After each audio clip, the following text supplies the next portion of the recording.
ilmu urip ya, karya Pak Novel. Syarat hidup nomor 1, ojo mikir. Selesai. Syarat hidup nomor 1, ojo mikir. Nanya, pernah puyeng ngadepi kehidupan?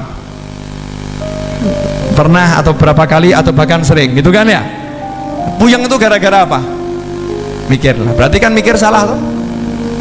Karena mikir jadi puyeng. Betul. Coba jenengan makannya kan makanan yang sehat toh, bersih ya, daging macam-macam makan. Jadi penyakit enggak jadi penyakit kebanyakan? Jadi penyakit. Orang gila makannya makanan kotor, sakit atau sehat? Sehat. Kenapa? Orang gila nggak mikir. Betul kan?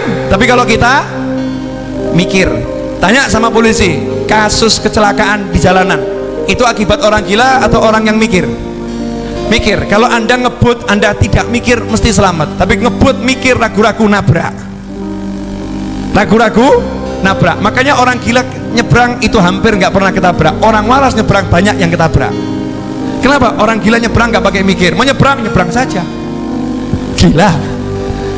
Hasilnya subhanallah, yang lain ngerem, yang lain menghindar, dia selamat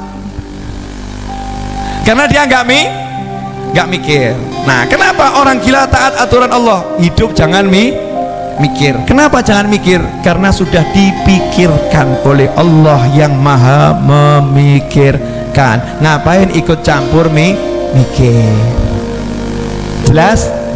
Jadi apa? Ojo mikir. Lah penjabaran ojo mikir. Penjabarannya 1, saya mau nanya, saya kesini datang sendiri atau diundang? Saya diundang, betul.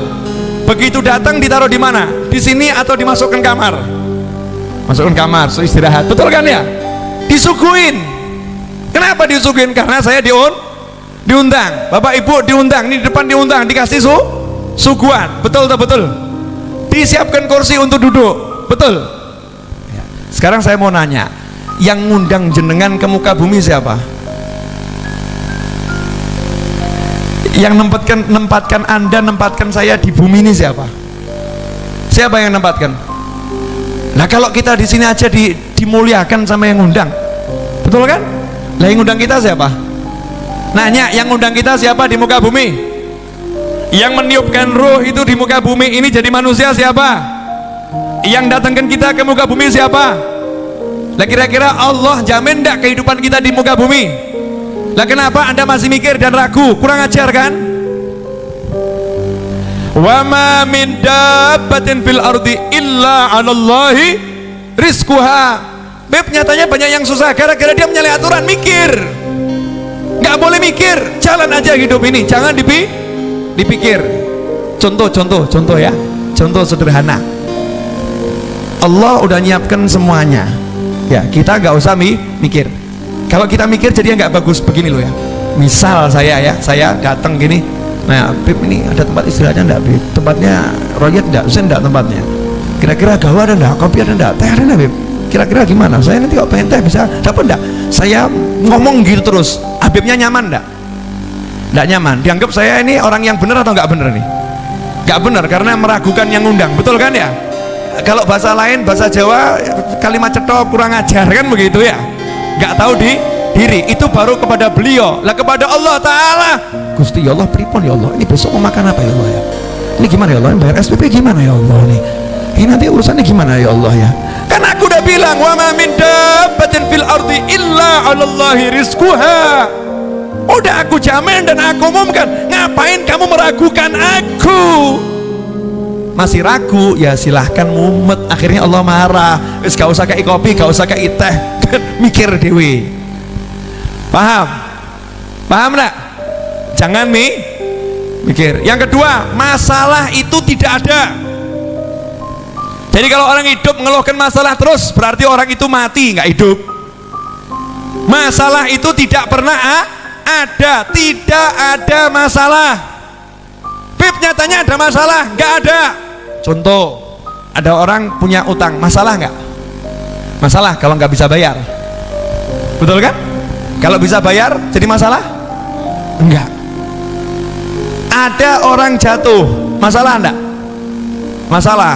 Tapi kalau bisa bangun, gak jadi masalah. Setiap masalah kalau ada solusi namanya bukan masalah, betul kan? Nah hebatnya Allah tuh, Allah kasih masalah gak pernah gak ada solusi. Masalah selalu udah ada solusi di dalamnya. Fa inna ma'al usri yusron, inna ma'al usri yusra. Setiap masalah itu ada solusi. Dan hebatnya bukan cuma itu, masalah plus solusi plus rezeki. Jadi kalau datang masalah itu selalu ada rezeki di dalamnya. Bingung? Saya nggak asal ngomong ini. Jadi mulai nanti kalau kepleset bilang alhamdulillah rezeki mau datang. Ya. Dalilnya mana? Wa may yattaqillaha yaj'al lahu makhraja wa yarzuqhu min haitsu la yahtasib. Masalah. Wa may yattaqillaha yaj'al lahu makhraja, Allah beri solusi untuk masalahnya. Wa yarzuqhu, dan Allah memberinya rezeki dari arah yang nggak pernah bisa dia pikir. Lalu Allah aja udah ngasih tahu rezekimu tuh nggak bisa kamu pikir, kok kita gaya mikir, kan nyalahi aturan Allah. Paham ya? Jadi ada masalah, ada solusi, ada rezeki. Satu paket. Syaratnya cuma satu.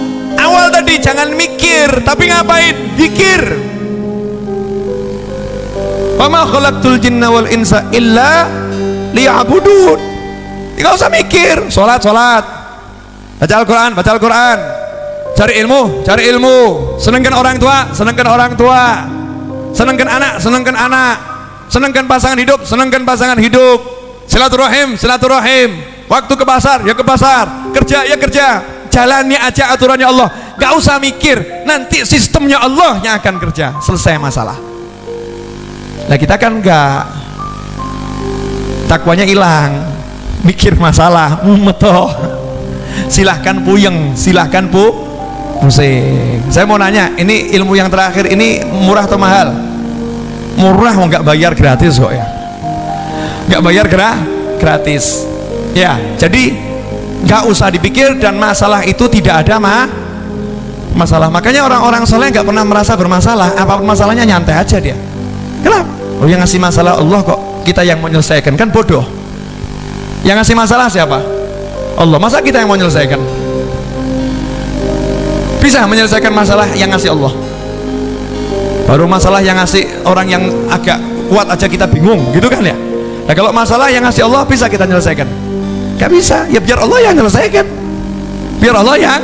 menyelesaikan. Sepele, simple, sederhana.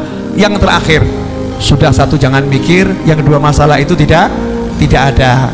Nah ini yang terakhir, bagian yang paling menyenangkan dan bagian yang paling enak. Sebetulnya keburukan itu nggak ada.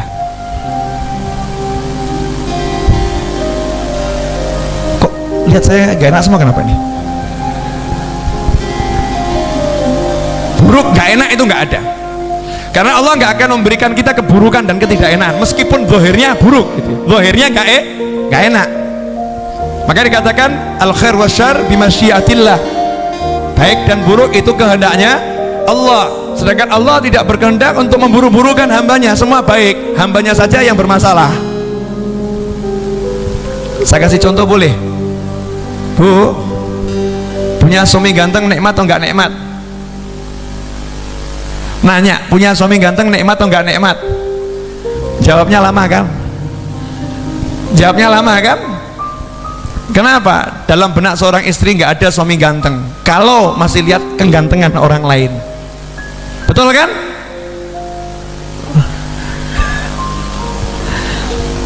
Seganteng-gantengnya suami Anda kalau lihat saya kalah ganteng. Misal gitu ya. Ada orang itu, seganteng-gantengnya suami Anda lihat saya kalah ganteng, karena orang yang ngomong itu gantengnya luar biasa. Lah kalau hidupnya cuma lihat orang ganteng, suaminya jadi jelek. Suaminya jadi jelek. Akhirnya dia pulang ke rumah ketemu orang jelek. Akhirnya pulang ke rumah merasa punya suami yang jelek. Akhirnya pulang ke rumah merasa dirinya rugi menikah dengan suami yang seperti ya bu ya. Padahal punya suami jelek itu syukurnya double. Kenapa? Perempuan lain gak ada yang mau. karena suaminya jelek. Sama suami punya istri kok jelek, punya istri jelek, lihat istri orang lain kok cantik, lihat wanita lain kok cantik, semakin lihat yang cantik-cantik, yang udah nyata-nyata jelek ini semakin jelek. Gak usah pakai lihat yang lain aja udah jelek, apalagi lihat yang lain jadinya jelek. Betul. Nah, ada satu aturan hidup yang kita langgar, udah diperingatkan sama Nabi. Aturan hidup, urusan dunia ini ya, ganteng, sugih, melarat, sehat, sakit, urusannya begitu-begitu. Jangan pernah lihat yang lebih sukses, dan bahkan jangan pernah lihat orang sukses, suruh lihat orang yang susah. Itu aturannya Nabi. Lihat aja yang lebih susah, udah, itu aturan Nabi. Kalau kita langgar aturan ketiga ini, habis semua hidup kita. Contoh, ada orang kakinya patah, itu nikmat atau enggak nikmat? Baik atau buruk? Buruk kan?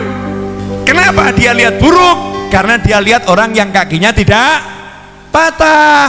Karena dia lihat orang yang sehat, maka dia lihat yang namanya kaki patah itu buruk. Tapi coba kalau lihat orang yang punya kaki cuman separuh, kakinya dia patah, terus dia lihat masuk kampung kakinya orang tuh hilang semua, separuh dok ini. Dia bilang apa nih? Alhamdulillah kaki saya dua, cuman yang satu patah. Ini satu kampung nggak punya kaki. Alhamdulillah. Dia jelek, ternyata ketemu orang yang nggak punya hidung. Alhamdulillah saya jelek, tapi wajah lengkap daripada yang itu tuh nggak punya hidung. Begitu dia lihat yang lebih jelek, lihat yang lebih susah, lihat yang lebih sakit, maka yang dia alami itu jadinya nikmat. Makanya saya katakan buruk itu nggak ada. Allah ngasih baik, cara kita lihat saja yang salah. Cara lihatnya salah. Urusan dunia jangan lihat yang atas, lihat yang bawah. Maka selalu nunduk terus urusan dunia ini. Ya, menundukkan pandangan itu bukan cuma menundukkan pandangan dari wanita atau dari pria. Menundukkan pandangan kan dari syahwat, maksudnya itu. Syahwatnya ini loh ditundukkan, termasuk melihat yang lebih. Tundukkan, lihat aja yang susah. Hasilnya hidup akan menjadi nikmat. Itu ilmu urip yang saya pelajari sampai usia 41 kurang dikit.